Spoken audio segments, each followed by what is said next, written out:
G'day YouTubers, here's the Expolair GXC6 from the rear with all the covers off. Here we go.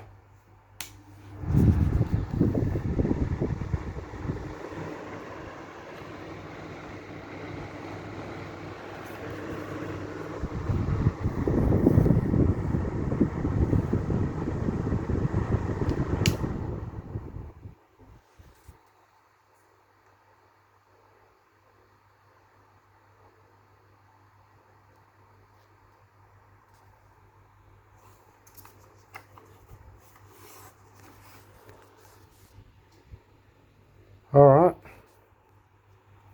thanks for watching.